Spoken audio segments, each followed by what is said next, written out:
outra hora o Palácio Planalto disse que não. Olha, nós não temos oficialmente essa informação. O que eu posso lhes dizer é algo que consta do inquérito. Neste momento, nós estamos numa fase das investigações. Essa fase diz respeito à operação, que foi intentada pelos suspeitos, denominada Copa 2022, a Operação Punhal Verde e Amarelo, enfim, e outros atentados contra o Estado Democrático de Direito. A polícia trabalhou com muito cuidado, ela fez uma representação, certamente as senhoras e os senhores já tiveram acesso à representação de mais de 200 páginas, que é resultado da quebra do sigilo telefônico, telemático, enfim, também de geolocalização dos suspeitos, também é fruto de depoimentos que foram prestados por outros suspeitos. É um trabalho extremamente técnico, muito rigoroso, que foi capitaneado, como não podia deixar de ser, por um juiz, nesse caso um juiz da Suprema Corte, e cujos trabalhos foram supervisionados ou tiveram a intervenção do Ministério Público Federal. Então esta representação redundou na prisão preventiva de 4 militares da ativa e da reserva e um agente da Polícia Federal, baseado na preservação da ordem pública. Também a representação solicitou várias outras medidas cautelares, como busca e apreensão, quebra de mais sigilos telefônicos e telemáticos e também acesso a antenas de geolocalização. Essa representação foi acolhida pelo ministro Alexandre de Moraes. Antes de acolhê-la, ouviu-se o Ministério Público Federal, que manifestou a sua aquiescência plena, total, reportando-se ao trabalho excelente, diga-se, minucioso, cuidadoso, técnico da Polícia Federal. Então essas medidas foram autorizadas pelo ministro Alexandre de Moraes. Dentre elas, a apreensão de passaportes, ou previamente a entrega espontânea dos passaportes dos suspeitos, a proibição de comunicação entre eles e outras medidas que todos certamente já têm conhecimento. Ministro, o policial federal que foi apreendido hoje, ele fez a segurança do presidente Lula no hotel durante a transição. Sim. Você sabia disso? Não, esses são dados que nós estamos agora realmente recuperando todos.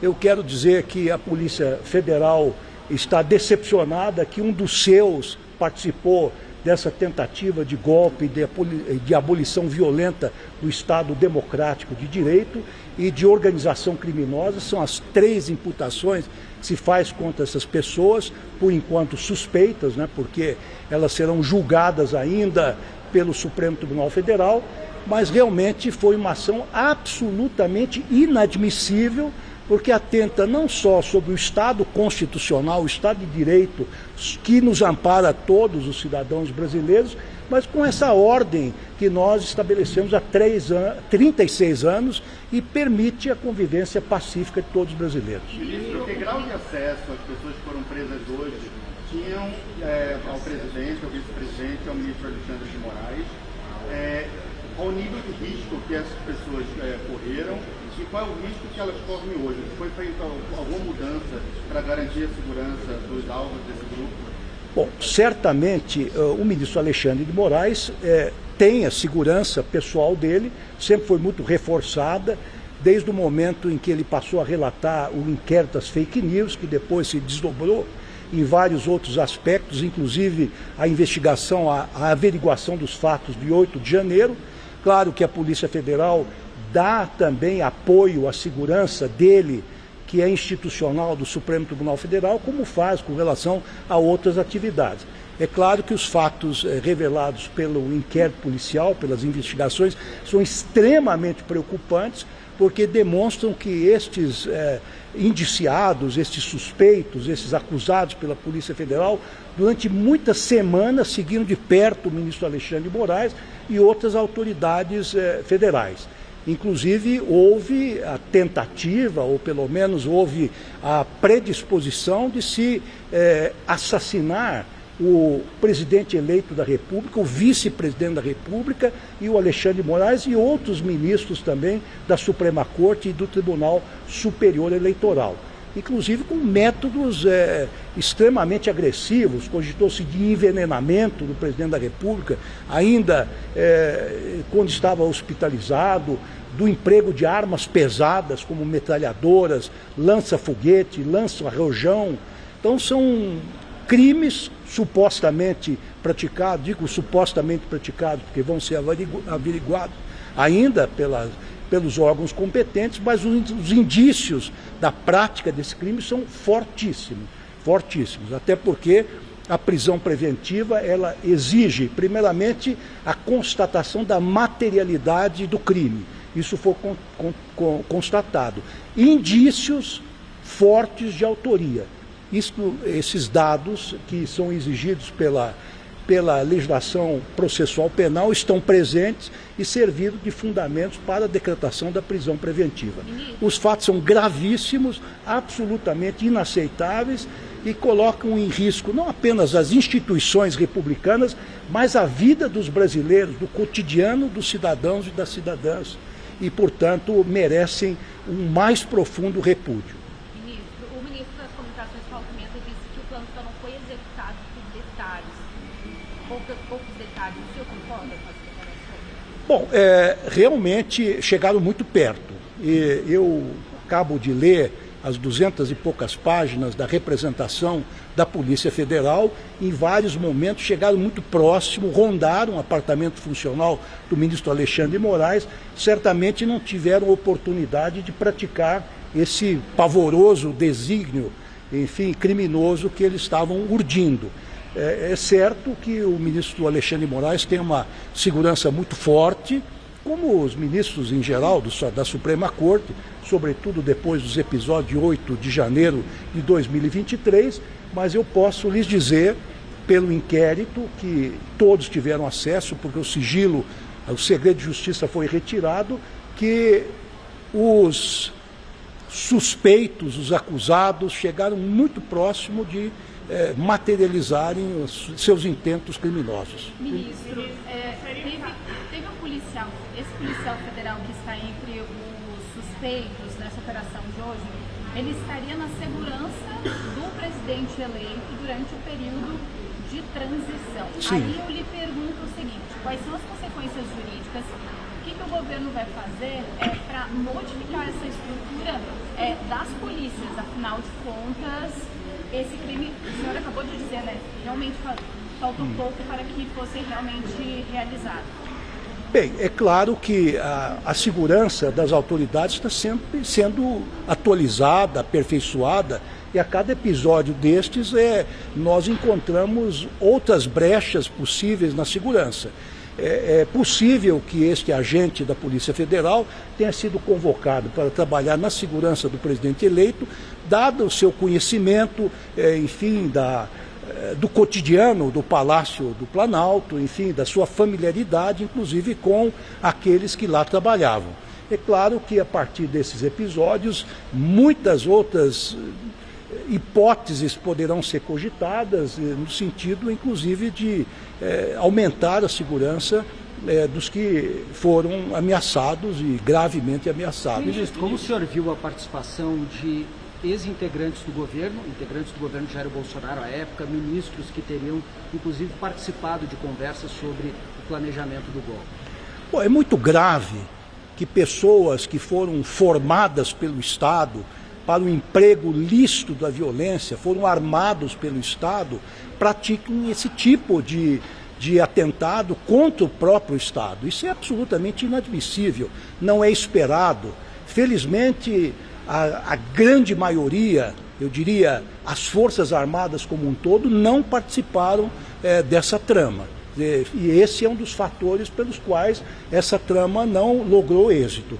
Foi uma ação isolada, mas grave, de pessoas que estavam em postos de comando da República, não é? Em nível, inclusive, ministerial, se suspeita. Isso ainda vai ser apurado com muito detalhe, mas esta é uma das fases de um inquérito que vem se vem progredindo ou vem se desenvolvendo há muito tempo. A representação da PF menciona uma participação importante do ex-ministro Braga Neto na execução do plano. Sim. Os elementos ali postos, dá para traçar alguma participação do ex-presidente Jair Bolsonaro também nessa tentativa de assassinato? Olha, por enquanto não se chegou a esse nível de detalhe. O inquérito prossegue, deverá terminar, digamos, nos próximos dias ou semanas, em que estes aspectos todos serão deslindados, serão aprofundados. Quer dizer, o que se tem na representação da Polícia Federal é que teria havido uma reunião na casa do ex-ministro Braga Neto. Isso está no inquérito. Agora, em que circunstâncias isso se deu, quem participou efetivamente, o que foi conversado, isto será alvo ainda de investigações futuras, como com relação a outros mencionados no inquérito. O inquérito trabalha, a polícia trabalha por fases.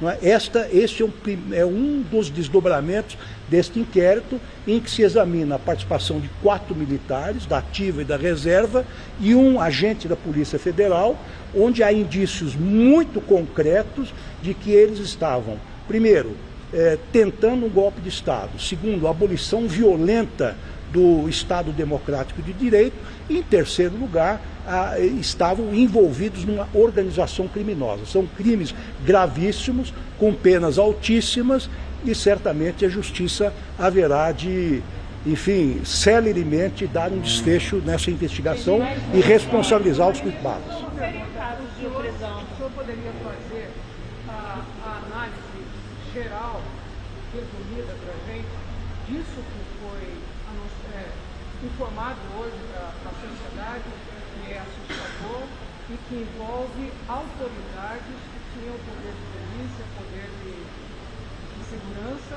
e que estavam fazendo exatamente o oposto. Houve falha na segurança? Houve falha na...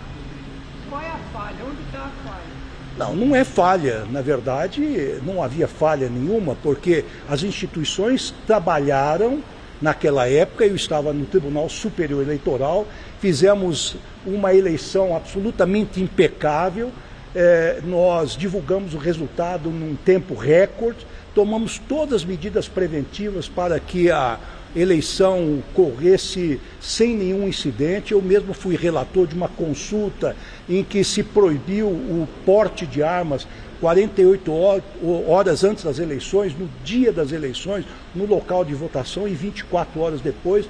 Tomamos uma série de medidas, inclusive na época, quando houve a obstrução das principais estradas e rodovias do país, nós chamamos os responsáveis até a sede do Tribunal Superior Eleitoral, impedimos o prosseguimento dessa tentativa de evitar que os eleitores pudessem alcançar os seus locais de votação, mas é claro, não se podia suspeitar que possivelmente um golpe de Estado estivesse sendo urdido a partir do Palácio do Planalto.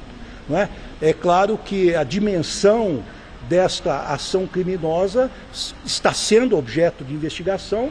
Em breve o povo brasileiro terá uma resposta adequada para isso. Para garantir a segurança aí das investigações, não seria o caso de prender provisoriamente alguma dessas autoridades aí do ex-governo? Bom, isto se for o caso, se a polícia concluir, a Polícia Federal concluir que houve envolvimento, e se essas pessoas envolvidas apresentarem algum risco para a ordem pública, ou eventualmente estiverem coagindo testemunhas, ou houver a hipótese de uma possível fuga para o exterior, é possível que sejam presas. Por enquanto, nós estamos concentrados nessas 4 pessoas, 4 militares e este agente da Polícia Federal. É isso que se tem nesse momento. Ministra, O senhor chegou a conversar com o presidente Lula hoje? Ele demonstrou algum choque, alguma surpresa por ter um plano para matar? Olha, realmente eu conversei com o presidente Lula hoje de manhã, mas a propósito de vários assuntos, inclusive do G20. Ele me ligou do Rio de Janeiro, conversamos sobre esse assunto, e ele estava absolutamente surpreso, estupefacto com a dimensão deste golpe. Ele, claro, não podia imaginar, inclusive, que ele poderia ser vítima fatal da ação desses agentes criminosos. Pelo menos os indícios agora fortes colhidos pela Justiça, pela Polícia Federal, indicam que houve sim um envolvimento, pelo menos neste momento, destes personagens. Obrigada, gente. Obrigada.